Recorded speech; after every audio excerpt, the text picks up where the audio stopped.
can't believe I'm about to say this, but Justin Trudeau and Chrystia Freeland are actually about to be sued. And they're being sued for the illegal invocation of the Emergencies Act back when the Freedom Convoy happened and the freezing of the bank accounts. And it's not a theory. They're actually being sued by real lawyers, and we're going to get into all of this and much more in today's video. Welcome back to another video, everybody. This brings me much joy.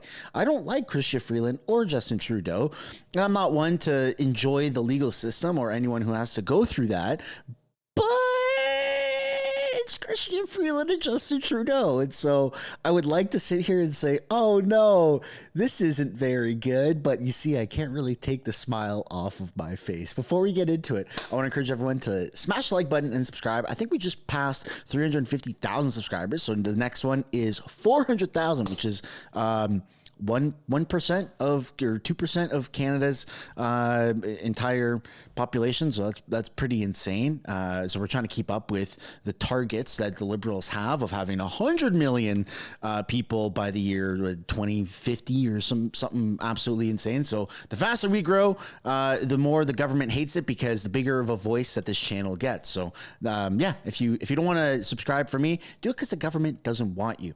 And I'm not going to be promoting stickers. Although if you want a sticker, link in the description.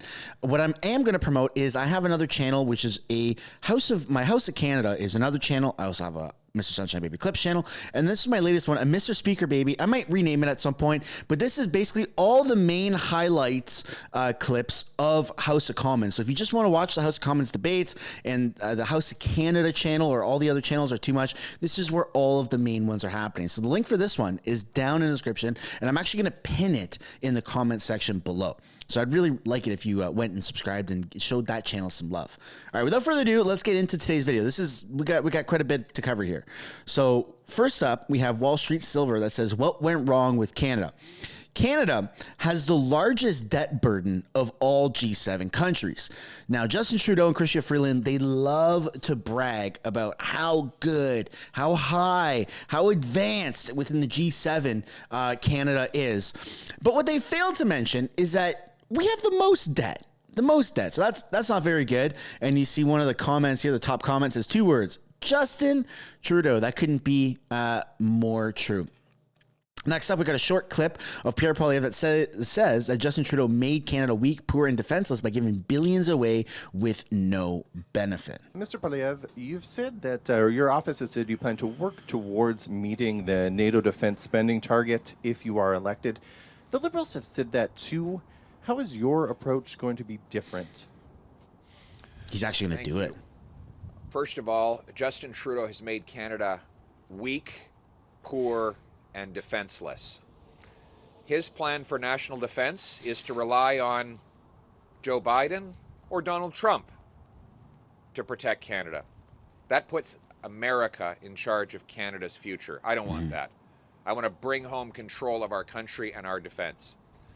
My common sense plan will cut wasteful foreign aid that goes to dictators, terrorists, and multinational bureaucracies and put that money into reinforcing our military. Bring our money home.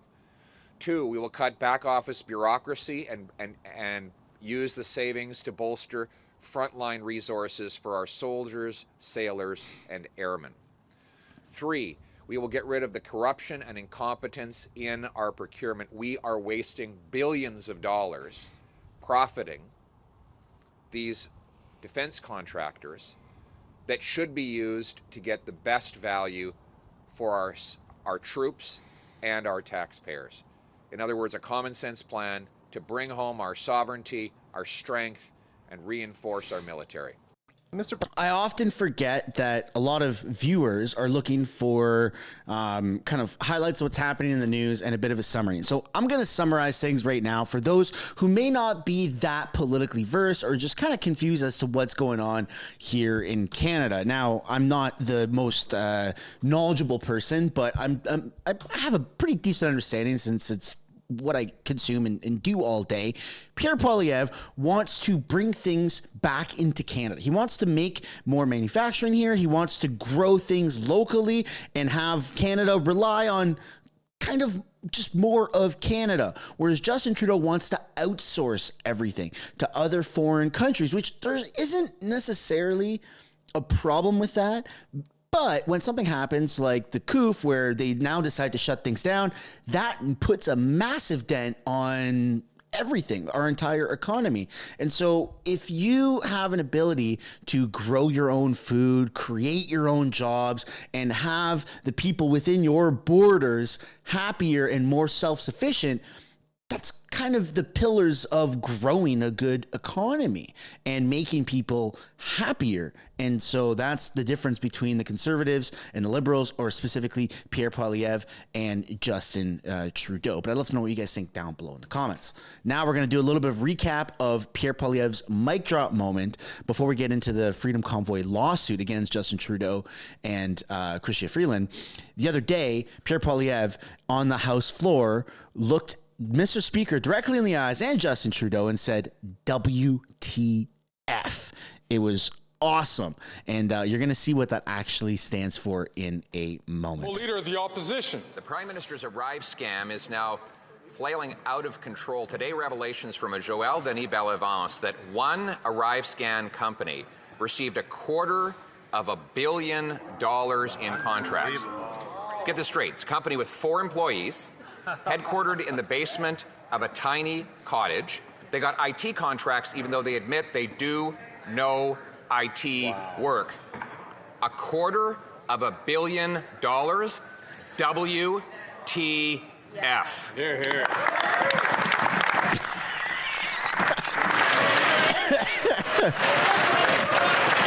All right, so the reason that Mr. Speaker is getting involved, for those who don't know, is within the House of Commons, within Parliament, there's something called parliamentary language, but there's also something called parliamentary privilege, which means that you can make accusations that you're exempt from, like, slander or defamation, as long as it's not like insane things, right? That's parliamentary privilege. Parliamentary language means you have to keep it PG. This is a nationally broadcasted stream. Now, the nationally broadcasted stream numbers aren't that great, because on House of Canada, my second channel, which is linked down in the description, we actually pull like 2, 3, 4, sometimes 10 times the viewership that CPAC does. But that's just a humble brag and a little bit more incentive for you guys to go and join that community if you're not already. Parliamentary language means you can't swear, you can't use acronyms, you can't use things that would insinuate swear words or something that could be kind of offensive in like a derogatory sense. So that's why Mr. Speaker is standing up, because WTF, we all know what the that stands for, but that's not what he meant. And Pierre Poilievre is a bit of a genius. We are dangerously close to... Yeah, so his head starts spinning because he thinks that he's insinuating what the F, but that's not what he's meant. Where's the funds? And that's extremely controversial, unfortunately, within Parliament, but it just goes to show you how corrupt the entire system is. Next up, now we're going to get into the meat and potatoes of the video. We have the breaking news right here. Justin Trudeau and Chrystia Freeland are being sued for freezing bank accounts when they invoked the Emergencies Act. Let's take a look at the comments here before we look at the actual the post from the lawyers. People saying, sue them to death. We can't have that happen again. The Liberal Party is falling, as they should. F around and find out. That's what FAFO means, for those who don't know. This is just a start. Let's get thousands of lawsuits and individuals personally. That is kind of the consensus. This is a very positive thing that you have a prime minister and the finance minister, two of the kind of highest tiered parliamentary members in a country, at least in Canada, that are being directly targeted for their incompetence. And so here is the court file number. Court of King's Bench, Alberta, Tamar Leach and Dwayne Leach, His Majesty the King and Attorney General of Canada, statement of claim. And then you have the lawyer's office. and attention to Keith Wilson. So this is really happening. Breaking news, lawsuit launched against King Charles of the UK. Tamar Lich and leaders of the Freedom Convoy in Canada have launched their lawsuit against His Majesty the King and the Attorney General of Canada. As a byproduct, it's going to be targeted towards Justin Trudeau and Chrystia Freeland because they were directly involved with giving the A-OK, the thumbs up, for invoking the Emergencies Act and also freezing bank accounts, which is insane that you can do that. I understand the whole idea of, SWAT team showing up at your house or having police show up at your house and, turning your power off if you're like an insane criminal, right? Like if you're like a mass murderer on the loose or whatever the hell it is, like, yeah, you should use the right resources to get that person. Like that makes total sense. But people showing up to protest and then having their funds frozen where they can't pay their mortgage, they can't pay their rent, they can't pay their food, their car bills, their heating, they can't do anything, right? It's not like we have, we're incentivized to have massive wads of cash lying around our home in case this happens. But now it seems like we are because the government has done something on a global scale that they have never really done before. And that is abuse the hell out of their power and get away with it, which is why this lawsuit is tremendous. It's tremendous for democracy. It means that the Canadian government is going to be held accountable for their actions. This is only the beginning, people are saying. I'm curious as to why the lawsuit's taking place instead of the federal court. It will be against the federal court because now you have the actual lawyer here, Keith Wilson, saying on the 2-year anniversary of the federal government illegally invoking War Measures Act against its citizens and targeting key protesters in Ottawa by freezing their bank accounts. Today, Tamar Lich, Chris Barber, and Tom Mazereau, Danny Bulford, and other protesters who were targeted by Justin Trudeau and Chrystia Freeland have filed lawsuits against the federal government. Section 24 of our Charter of Rights and Freedoms gives Canadians a right to sue their government for damages when charter rights are violated.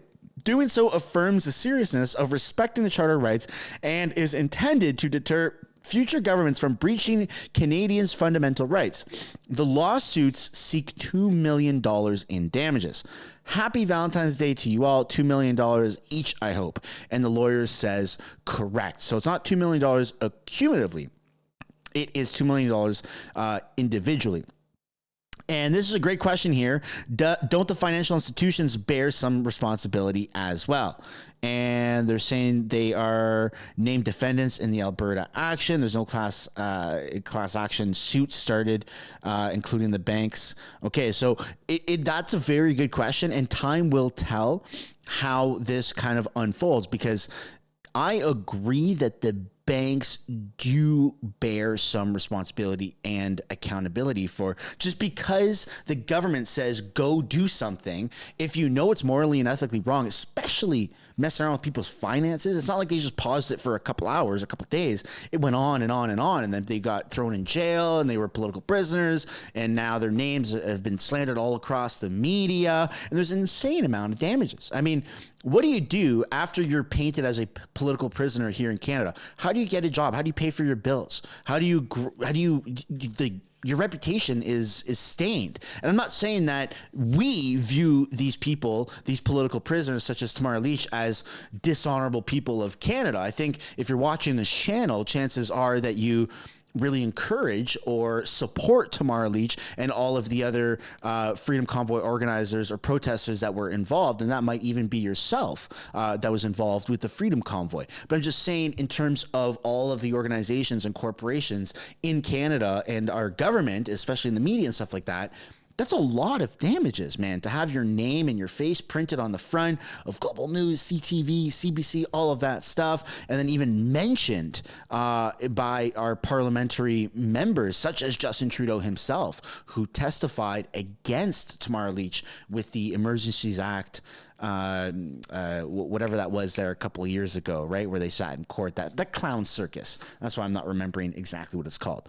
So kudos to them for actually trying to pull this off, and I think that they will succeed because the federal court just recently overturned the decision that the Emergencies Act invocation was illegal. It was deemed legal for a very long time, and then the federal court tippity top of the court here in Canada deemed it illegal. So it takes time. Unfortunately, the legal process here in Canada is not the best, especially when it comes to something that's this high profile. But I do have a lot of optimism towards the situation. There seems to be very good luck and good movement, a good support system for this whole ordeal with anything involving Freedom Convoy, the Freedom Fighters, political prisoners, and things like that. So stay tuned, folks. You're going to want to subscribe to the channel if you haven't yet already, because there's going to be a lot more details as time goes on around this lawsuit. And I don't know about you, but I'm hoping it's at least $2 million each, man. At least $2 million each. They should be set for life. They should never have to work again. And you know what? If it comes out of our taxpayers' money, whatever. Well, who cares? Who cares at that point? I mean, we paid over $60 million for an ArriveCan app. So you know what? Give them the taxpayers' money of $3 million each minimum. All right. Now let's move on here to this radical climate activist, Stephen Guilbeault, who said some pretty gnarly things the other day in a press conference. But let's take a look at him walking back his words. The government will not be funding roads. That's not what I said. Yes, it is. Wait. I can read it back to you. What I have said is that the solutions to our transport challenge pass by many different things, including massive investment in public transit, including investment in electrification of transportation, and of course we're funding roads. We have programs to fund roads. What we have said, and maybe I should have been more specific in the past, is that we don't have funds for large projects like the Troisième Lien that the CAQ has been trying to do for many years. Our government has made the decision to stop investing in new road infrastructure. I just told you that I should have been more specific in that statement and specified that it was project like the Troisième Lien, which myself and many of my colleagues have said many times that the federal government had no funds for a project like this. And you can look back and you will find numerous statements by myself and many other cabinet colleagues on this specifically. You said we had all the roads we need. You said you had all the roads we need. That's right. So this guy right here, Stephen Guilbeault, he's a radical climate activist and also a federally elected member of parliament. And the other day he made a comment which was, we're going to stop funding the construction of roads, which is absolutely insane. Like, what, we're just not going to build new roads in our entire country? It doesn't make any sense. And that's why he just got called out on it. And now he's doubling down, saying, well, no, that's not what I said. That's absolutely what he said. That's why he's trending on Twitter.